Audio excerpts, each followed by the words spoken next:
what do you take from all of this, this flood of bills and the responding vetoes for the future of Virginia gun politics in particular? The biggest thing that I take away is with the governor's race coming up next year, Republicans, have to get a candidate who speaks to more Virginians, as many Virginians as possible. And that was something that Youngkin did very well. I complained when Youngkin was on the campaign trail. He's not talking enough about guns. Well, he won, right? And so maybe he didn't need to talk as much about guns. Glenn Youngkin's approval rating is, I think, 58% in Virginia right now. That's extraordinarily well for a politician in a state that, has been trending blue for a couple of decades. So if we could try to find somebody, who can replicate Youngkin's campaign style and the way he was able to resonate with Virginians, talking about education issues, talking about families, I think that's hugely important. And it may mean that even though my most important issue is maybe, fourth or fifth or sixth on the candidates list of important issues, again, it's kind of like what the Democrats did in 2023, right? They ran on abortion and then they pivoted to gun control. Well, I guess I don't really mind a Republican candidate who is talking less about, standing up for the Second Amendment, as long as they do the right thing when they're in office.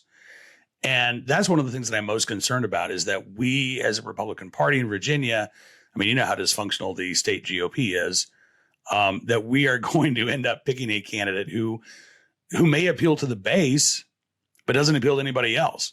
And if that happens, we're going to have Governor Spanberger or Governor Stoney. We're going to have somebody who will sign any and every gun control bill that gets to their desk. And that's what really alarms me.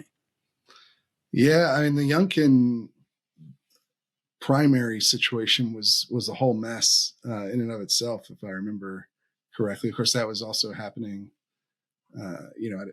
when things were still pretty.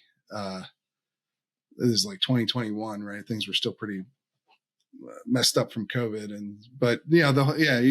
to your point, I think it was a very difficult path for him to become the nominee, and it involved a lot of weird maneuvering on the part of the party.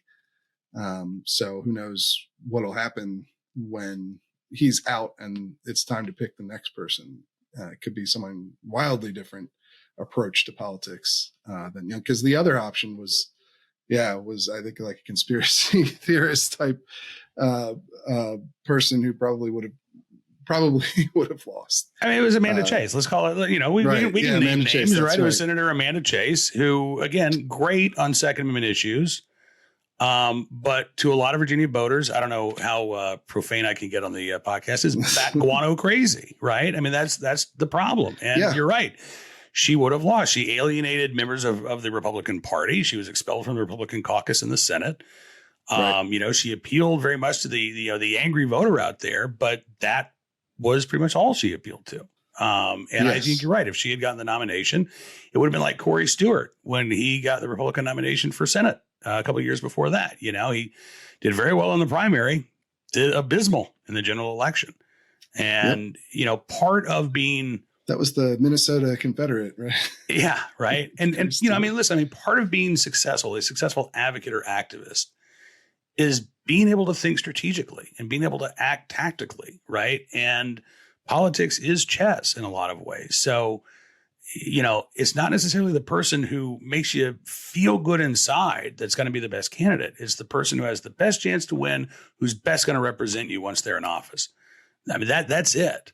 And as long as, we're not electing somebody who is a squish on Second Amendment issues, or nominating someone who's a squish on Second Amendment issues, I don't mind if somebody, appeals to people who don't necessarily think like me or traditionally even vote like me. In fact, I'm fine with that.